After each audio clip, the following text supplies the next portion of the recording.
Welcome to our guide on sun-drying rice, tailored specifically for beginner rice farmers.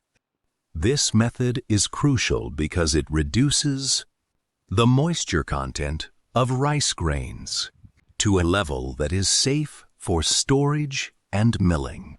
Today, we'll walk you through the basics and best practices of sun-drying rice. Sun-drying is a traditional method used by farmers worldwide to reduce the moisture content in rice, making it suitable for storage and sale.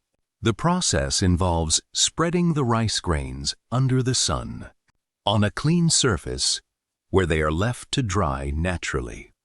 Let's dive into the practical steps of sun-drying rice. Step 1. Choosing the right day. Choose a day with clear, sunny weather to dry your rice.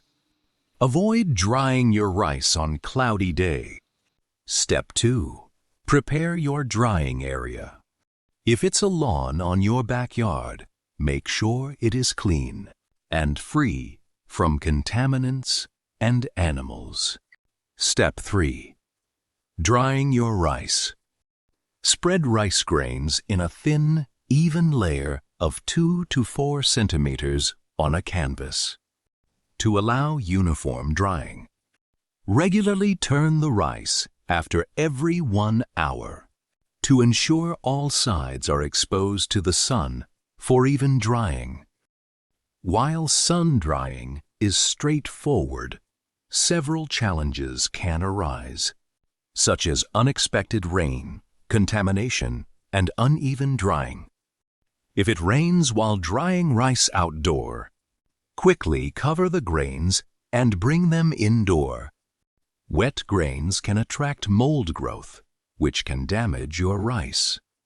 Sun-drying rice is an economical and effective way to prepare your rice for storage and milling. With the tips and techniques shared today, you're well on your way to mastering this essential skill. Remember, practice makes perfect, and each batch of rice is an opportunity to improve. Thank you for watching, and see you in my next video.